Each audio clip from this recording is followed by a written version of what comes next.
अस्सलाम वालेकुम second students. Strategies का यूनिट नंबर 16 का नेक्स्ट लेक्चर है। आज हम क्वेश्चन नंबर 10 देखने जा रहे हैं। ए और बी दोनों पार्ट करेंगे। इसमें हम लीस्ट स्क्वायर लाइन की बजाय पैराबोला या सेकंड डिग्री कर्व की इक्वेशन कैसे बनाते हैं उसका क्वेश्चन देखेंगे। Let's start. सीधे स्लाइड पे चलते हैं। प्रोसेस वही है जो लीस्ट स्क्वायर लाइन वाला, सिर्फ वैल्यू थोड़ी ज़्यादा हो जाएंगी, टेबल थोड़ा बड़ा हो जाएगा।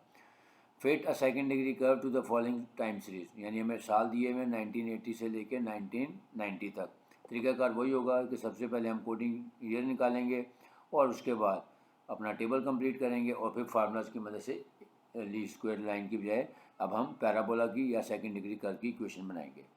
तरीकाकार क्या होगा? वही होगा कि देखें, सबसे पहले हमें दिया हुआ ओरिजिन का 1985 पे लेना है एंड यूनिट ऑफ मेजरमेंट लेना है 1 ईयर।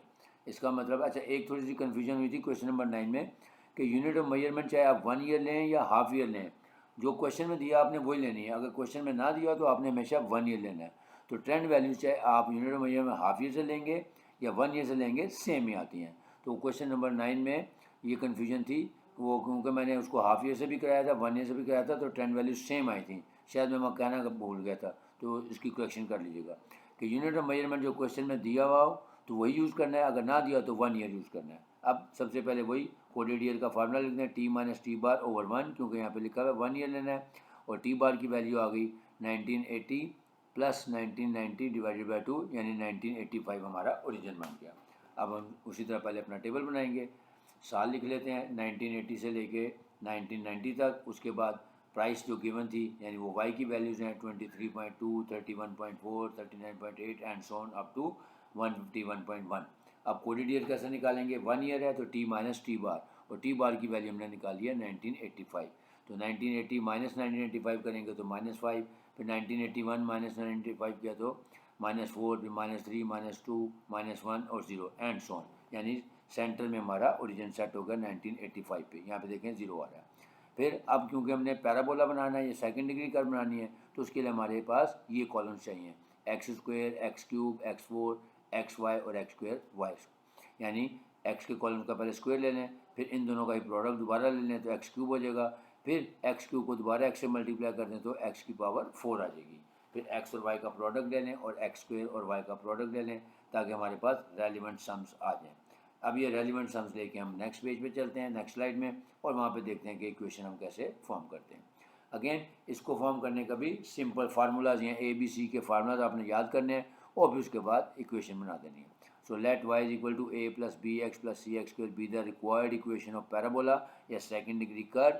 इसका दोनों नाम हम कह सकते हैं, सेकंड डिग्री कर्व भी कह सकते हैं, इसको पैराबोला भी कहते हैं।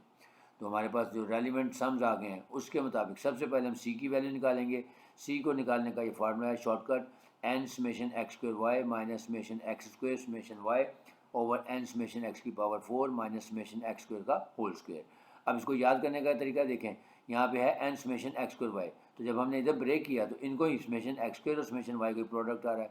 इसी तरह यहाँ पे समेशन एक्स की पावर 4 है तो यहाँ पे देखें एक्स की पावर 2 का ही होल स्क्वायर आ रहा है। तो इसको याद करने के लिए फिर वैल्यूज पुट कर दी, उसके बाद कैलकुलेटर से हमने आंसर निकाल लिया, सी की वैल्यू आ गई 0.397।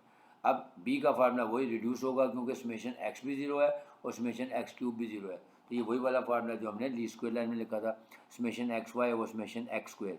वैल्यूज पुट कर दी और हमारे पास आंसर आ गया 13 या 12.99। फिर ए की वैल्यू निकालने का ये formula, summation Y minus C summation x square over N, यानी जस्ट ये आपने तीनों डायरेक्ट फार्मूला याद करने हैं तो और ए और बी और सी की वैल्यूज़ निकाल लेनी है।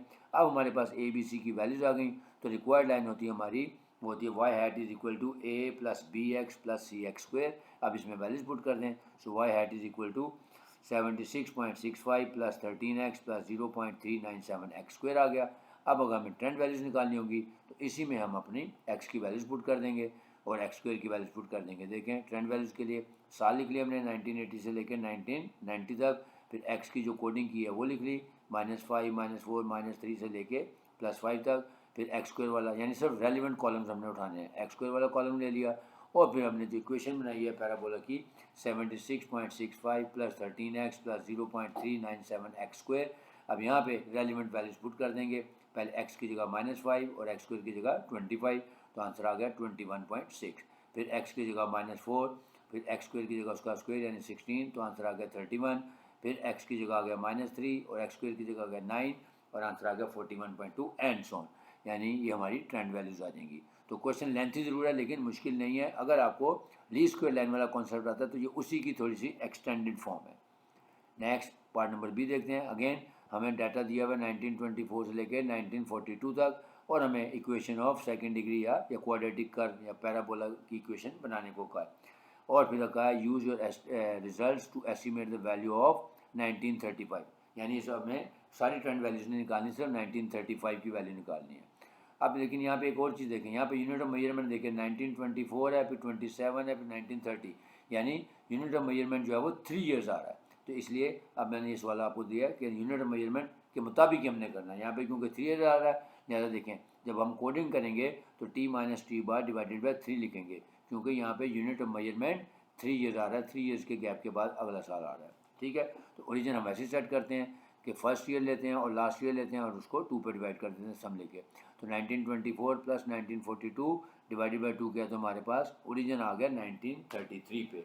जबकि टी बार की वैल्यू कैसे निकलेगी, टी माइनस टी बार, यानी सॉरी एक्स की वैल्यू कैसे निकलेगी, T minus T bar divided by 3 करके। ठीक हो गया। तो अब हम अपना टेबल सेट करते हैं। पहले साल लिख लेते हैं 1924 से लेके 1942 तक।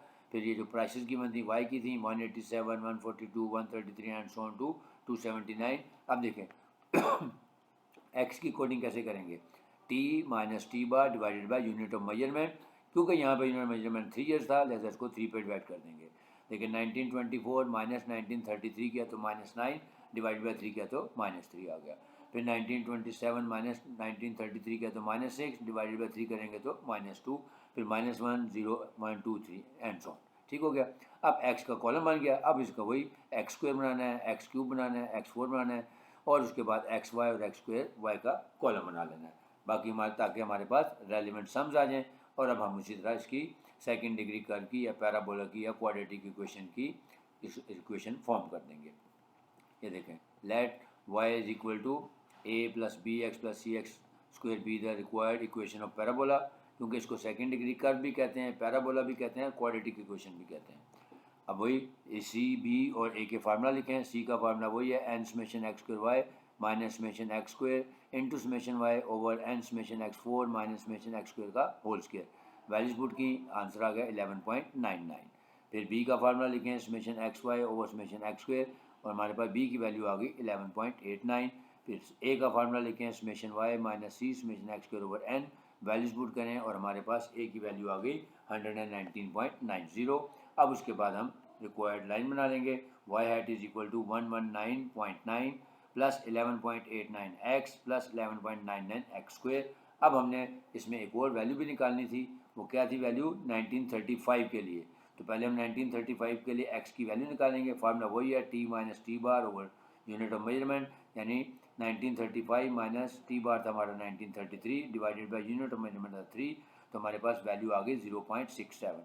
अब x की जगह 0.67 की वैल्यू पुट कर देंगे और यहाँ पे 0.67 का स्क्वायर ले लेंगे, तो हमारे पास एस्टिमेटेड वैल्यू आ जाएगी। देखें y hat is equal to 119.9 plus 11.89 into 0.67 plus 11.99 और 0.67 का होल स्क्वायर, और उसको सिंप्लीफाई किया तो आंसर आ गया 133.25।